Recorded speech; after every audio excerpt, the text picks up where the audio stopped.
Hello नमस्कार दोस्तों आप सभी लोगों का स्वागत है आपके अपने YouTube चैनल में। दोस्तों आप सभी लोगों के लिए बहुत ही बेहतरीन रिक्रूटमेंट निकल के आ रहा है इंडियन बैंक की तरफ से। प्योरली गवर्नमेंट नोटिफिकेशन है आपका। इंडियन बैंक आपको पता ही है गवर्नमेंट बैंक है, तो आपके लिए टेक्निकल वैकेंसीज पर रिक्रूटमेंट आउट हुआ है, कोई नॉन टेक्निकल रिक्रूटमेंट नहीं है। देखो पहले मैं आपको एलिजिबिलिटी बता देता हूँ जिससे कि जो भी इंटरेस्टेड कैंडिडेट हो, वैसे देखो बेहतरीन रिक्रूटमेंट है।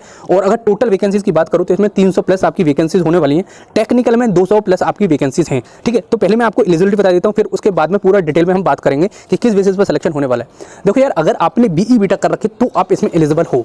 अब बीई बीटेक में पर्टिकुलर ब्रांचेस की बात करूं मैं तो देखो mechanical, electrical, electronics, computer science, production और आपकी सिविल इंजीनियरिंग, इतनी सारी ब्रांचेस इसमें एलिजिबल है। टोटल 5-6 के आसपास आपकी ब्रांच एलिजिबल है। ठीक है, दोबारा से बता देता हूं, देखो BE BTech electrical, mechanical, electronics, computer science, electronics and telecommunication मैंने पहले बता दिया, प्रोडक्शन इंजीनियरिंग और सिविल इंजीनियरिंग, इतनी सारी ब्रांचेस इसमें एलिजिबल हैं। ठीक है, तो जो भी इंटरेस्टेड कैंडिडेट हो, जो भी एलिजिबल कैंडिडेट हो, आगे वीडियो कंटिन्यू करना। और देखो सिलेक्शन प्रोसीजर इसमें रिटन टेस्ट के बेसिस पर होने वाला है, कोई गेट एग्जाम रिक्वायर्ड नहीं है, तो ध्यान से देखना, बहुत ही अच्छा रिक्रूटमेंट है। ठीक है, चलो मैं आगे फर्दर प्रोसीड करता हूं। और जिनको बच्चे इसमें एलिजिबल नहीं है, जो कैंडिडेट इसमें एलिजिबल नहीं है, वो भाई साहब थम्स अप करके जा सकते हैं। कमेंट बॉक्स में अपनी ब्रांच जरूर मेंशन कर देना, क्योंकि ये सारी ऑलमोस्ट सब ब्रांचेस के लिए, तो 1-2 ब्रांच और रह गई हो तो वो मेरे को कमेंट बॉक्स में मेंशन करके चले जाना। ठीक है, चलो देखो मैं आपको दिखाता हूं ऑफिशियल साइट पे, ये मेंशन है इनकी ऑफिशियल साइट इंडियन बैंक पे। जैसे आप देखोगे करियर सेक्शन में इनके में आओगे तो देखो इसकी लिंक मैं डिस्क्रिप्शन में प्रोवाइड कर दूंगा, तो उसकी टेंशन बिल्कुल भी नहीं लेनी है आपको। ठीक है, तो चलो देखो जैसे आप नीचे आओगे इसमें, तो यहाँ करंट ओपनिंग में आपको एक नोटिफिकेशन देखने को मिल जाएगा।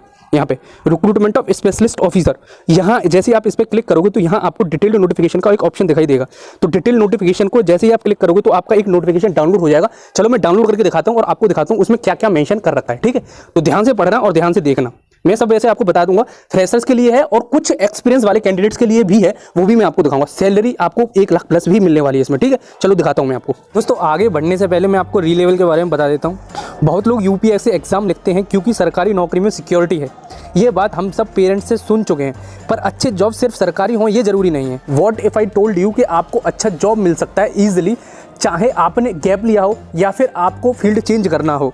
लगता होगा इम्पॉसिबल, लेकिन री लेवल की मदद से ये हो सकता है। अभी देखिए शुभम सागर को देख लीजिए, दुनिया बदलनी थी इनको तो इंजीनियरिंग के बाद में 1 साल नौकरी करने के बाद में इन्होंने यूपीएससी लिखने की ठान ली, जॉब छोड़ दी और पूरा टाइम प्रिपरेशन करने में लग गए। समय इन्होंने अपने फ्री टाइम में एक प्रो रेसलिंग मैगजीन निकाली और उनको रियलाइज़ हुआ कि ऐसे प्रोडक्ट की प्लानिंग और डेवलपिंग की जर्नी में उनको बहुत मज़ा आया। उनको इंजीनियरिंग में वापस नहीं जाना था। अब यूपीएससी और इंजीनियरिंग को पीछे छोड़ के प्रोडक्ट मैनेजर दिल आ गया उनका। पर इस फील्ड में जॉब कैसे मिलेगा? सिंपल, शुभम ने री लेवल का एसोसिएट प्रोडक्ट मैनेजमेंट टेस्ट लिखा और 15 दिन के अंदर में उन्हें मिल गया प्रोडक्ट मैनेजर का जॉब लॉजिक्यूट्स में। कुछ दिन पहले री लेवल ने 5 नए टेस्ट इंट्रोड्यूस किए हैं for categories like project associate, graphic design, finance, mechanical engineering and electrical engineering. इसका मतलब अब आप 18 कैटेगरी में टेस्ट देके जॉब ले सकते हैं across sales, programming, project management, analytics, HR and many more. अगर आप भी चाहते हैं बेस्ट अपॉर्चुनिटी ग्रैस्प करना तो मैंने डिस्क्रिप्शन बॉक्स में लिंक डाल दी है, और जो टॉप स्कोरर रहते हैं उनको रिवॉर्ड्स भी दिए जाते हैं, जैसे कि आईफोन हो गया, वॉचेस हो गई और मैकबुक हो गई। ठीक है, तो आप जाके अभी से तुरंत जाके अटेम्प्ट करें। देखो यार, ये है ऑफिशियल नोटिफिकेशन जो कि इंडियन बैंक और इलाहाबाद बैंक का जॉइंट वेंचर है। आप तो ये दोनों बैंक मर्ज करके आपका ये रिक्रूटमेंट आउट हुआ है। देखो 24/5 से आपका ये एप्लीकेशन फॉर्म स्टार्ट होने वाला है, हो चुका है, तो आप अपना फॉर्म फिल कर देना, स्टार्ट कर देना। लिंक डिस्क्रिप्शन में प्रोवाइड कर दूंगा कैसे अप्लाई करना है। और 14/6 लास्ट डेट है आपका, 14 जून। ठीक है, तो उससे पहले जरूर से फॉर्म फिल कर देना जो भी interested as well as eligible candidate हैं। ठीक है, चलो मैं अब आपको दिखाता हूँ वैकेंसी। देखो टोटल वैकेंसीज यहाँ देख लो पहले, assistant manager 150, industrial development officer. और देखो टोटल वैकेंसीज की बात करोगे तो आप 312 वैकेंसी हैं। जैसा कि मैंने पहले ही बताया, ये सारे टेक्निकल वैकेंसीज के आसपास हैं, किसी में एक्सपीरियंस रिक्वायर्ड है, किसी में फ्रेशर कैंडिडेट ही एलिजिबल है। तो मैं मोस्टली फोकस करने वाला हूं केवल फ्रेशर कैंडिडेट पे, क्योंकि देखो आपको पता है जो एक्सपीरियंस कैंडिडेट है वो अपने आप ही ढूंढ लेंगे। मैं आपको देखो वीडियो थोड़ी सी बड़ी हो जाएगी तो ध्यान से देखना और स्पीड इंक्रीज करना ना, 2.0 की स्पीड से देख लेना, 2 क्रॉस की से। वैसे मैं स्पीड तेजी बोलता हूँ। तो देखो यार, जैसे नीचे आओगे ये स्किल दे रखा है। टोटल आपकी सैलरी बहुत अच्छी होने वाली है, मैं क्या ही बताऊँ उसको, 90,000 प्लस आपको सैलरी मिलने वाली है। तो काफी बेहतरीन रिक्रूटमेंट है। और देखो फ्रेशर कैंडिडेट ही एलिजिबल है इसमें। अब देखो टोटल में आपको जो फ्रेशर वाला आता हूँ सबसे पहले वही दिखाता हूँ आपको। जैसे फ्रेशर के लिए आप आओगे तो देखो सबसे नीचे 19वें नंबर पे आपको एक चीज़ देखने को मिल जाएगी, assistant manager, industrial development officer. अब यहाँ देखो कोई एक्सपीरियंस रिक्वायर्ड नहीं है, एक्सपीरियंस वाला कॉलम है, ये एलिजिबिलिटी वाला कॉलम है। और देखो पहले आपको मैं एज बता देता हूँ, एज 20 साल से लेकर 30 साल के बीच में आप होने चाहिए। ठीक है, अनरिजर्व्ड कैटेगरी के लिए, जो अनरिजर्व्ड कैटेगरी में कैंडिडेट हैं उनकी मिनिमम एज 20 होनी चाहिए, मैक्सिमम एज आपकी 30 साल होनी चाहिए। 30 साल तक तो मोर को लगता है सारे कैंडिडेट इसमें एलिजिबल हैं जो चैनल पे हैं। तो देखो यहाँ लिख रखा है इन्होंने, बीई बीटेक आपकी mechanical, chemical, electronic, civil, electrical, textile, production, इतने सारे कैंडिडेट इसमें एलिजिबल हैं। बहुत सारे कैंडिडेट हैं, ऑलमोस्ट सारी ही ब्रांच है, और कुछ ब्रांचेज ऐसी हैं जो एक्सपीरियंस वालों की हैं, लेकिन जो मैंने स्टार्टिंग में बताई थी जैसे कि कंप्यूटर साइंस हो गई, वो एक्सपीरियंस कैंडिडेट उसमें एलिजिबल हैं। ठीक है, तो ये सारी होती है और कोई एक्सपीरियंस इसमें रिक्वायर्ड नहीं है आपके लिए। ठीक है, आई थिंक आपको समझ में आ गया होगा। तो यहाँ पे लिखा हुआ है कोई आपका एक्सपीरियंस रिक्वायर्ड नहीं है। अब देखो और बात कर लेता हूँ मैं आगे कि आपका एग्जाम प्रोसीजर कैसे होने वाला है। देखो यहाँ पे एक बेसिक एजुकेशन क्वालिफिकेशन और है, पोस्ट कोड 31 से लेकर 60 के बीच में, इसमें एक्सपीरियंस रिक्वायर्ड है। लेकिन अगर आपके पास कंप्यूटर साइंस, कंप्यूटर एप्लीकेशन यानी कि BCA, BBA, MBA 4 साल का इंजीनियरिंग या टेक्नोलॉजिकल डिग्री है कोई, तो आप इसमें एलिजिबल हो। लेकिन उसके साथ में आपके साथ में 3 साल का एक्सपीरियंस या 6 मंथ का एक्सपीरियंस इन्होंने किसी में लिख रखा है। ठीक है, ये डेटाबेस एडमिनिस्ट्रेटिव, ओरेकल, DB वगैरह ये सब कुछ यहाँ पे मेंशन कर रखा है। तो अपना देख लेना जो भी एलिजिबल कैंडिडेट हो जिसके पास हो। फ्रेशर का उसमें तो सभी एलिजिबल है, मैंने पहले ही बता दिया उनका। उसमें देखो मैकेनिकल, सिविल, एक बार और दिखा देता हूँ। देखो यार वैसे आप पीछे मुड़ के देख लेना वीडियो, मैं आपका इतनी बार बताऊंगा तो वीडियो बहुत लंबी हो जाएगी। BTech, mechanical, electrical, electronics, chemical, textile, production, civil, कोई एक्सपीरियंस रिक्वायर्ड नहीं है। काफी बेहतरीन रिक्रूटमेंट है। अब देखो मैं इनका एग्जाम प्रोसीजर के बारे में बात कर लेता हूँ, कैसे इनका एग्जाम पैटर्न होने वाला है, सब कुछ इन्होंने इसी में मेंशन कर रखा है। देखो interview as well as your written exam, दोनों के बेसिस पर ये सिलेक्शन होने वाला है। तो देखो मैं आपको दिखा देता हूँ, ये देखो यहाँ दे रखा है सिलेक्शन प्रोसीजर। रिटन एग्जाम कैसा होने वाला है, देखो बहुत ईजी एग्जाम तो नहीं कह सकता क्योंकि यार इतनी अच्छी पोस्ट है तो ईजी तो नहीं होगा।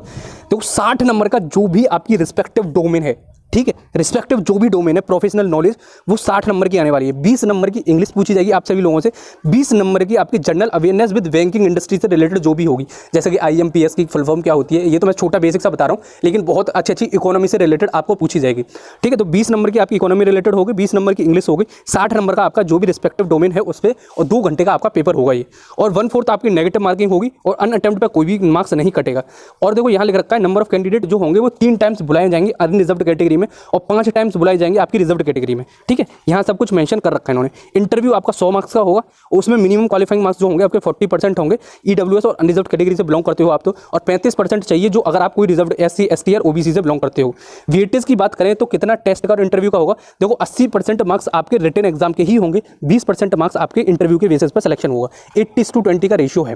ठीक है, तो काफी अच्छा रिक्रूटमेंट है। जो भी इंटरेस्टेड एलिजिबल कैंडिडेट है जरूर से इसमें फॉर्म फिल कर लेना, क्योंकि देखो आप सभी लोगों के लिए इंजीनियरिंग का रिस्पेक्टिव इंडियन बैंक में आपकी वैकेंसीज आउट हुई हैं। ठीक है, तो टोटल वैकेंसीज मैंने बता दिया। अब और कोई डाउट हो, देखो भरना कैसे है ये सब कुछ मैं बताऊंगा तो मतलब वीडियो बहुत बड़ी हो जाएगी। यहाँ पे देखो अप्लाई करना है, ऑनलाइन अप्लाई करना है, ऑनलाइन ही आपकी एप्लीकेशन फीस है। देखो फीस और देख के बता देता हूँ जो कि मोस्ट इंपॉर्टेंट बात होती है। देखो टोटल फीस आपकी होती है 850 रुपीज़ जो अदर कैंडिडेट सब, और 175 रुपीज़ होती है ST कैंडिडेट के लिए, SC और ST कैंडिडेट के लिए। ठीक है, यहाँ लिख रखा है इन्होंने। और फीस जरूर से पहले 14 से पहले फिल कर देना, 14 जून से पहले। ठीक है, और 24 मई से 14 जून के बीच में आपका एप्लीकेशन फॉर्म ओपन रहेगा, तो जो भी interested as well as eligible candidate हैं जरूर से भर लेना। ठीक है, टोटल आपके 20 दिन के आसपास फॉर्म ओपन होगा और चल रहा है अभी करंट में, तो मैं डिस्क्रिप्शन बॉक्स में लिंक डाल दूंगा, और भरना कैसे उसकी लिंक में प्रोवाइड कर दूंगा, तो अपने आप भर लेना। और कोई भी डाउट बचता है आपका, फाइनल ईयर एलिजिबल कैंडिडेट नहीं है, इसमें लिख रखा है इन्होंने कि फाइनल ईयर के कैंडिडेट एलिजिबल नहीं है जिनका अभी रिजल्ट आउट नहीं हुआ है। ठीक है, ये भी इसमें मेंशन कर रखा है। और देखो यार एग्जाम की बात करें तो अभी इसमें एग्जाम का लिख नहीं रखा है। और देखो सेंटर एंटायर इंडिया में पढ़ने वाले हैं, ऐसा कुछ नहीं है कि आपका एक ही जगह सेंटर हो। अभी इन्होंने बता नहीं रखा है, इन्होंने बता रखा है कि बाद में हम आपको सूचित कर देंगे जैसे ही आपका डेट फिक्स हो जाएगी रिटन एग्जाम का। ठीक है, यहाँ इन्होंने कुछ भी मेंशन नहीं कर रखा है, मैंने पढ़ के देखा। चलो फिर आई थिंक आपको समझ में आ गया। अगर आपको समझ में आ गया हो और वीडियो आपको अच्छी लगी हो तो दोस्तों कमेंट बॉक्स में थम्स अप करके जरूर जाना। चलो मिलते हैं किसी अगली वीडियो में, तब तक के लिए जय हिंद, जय भारत।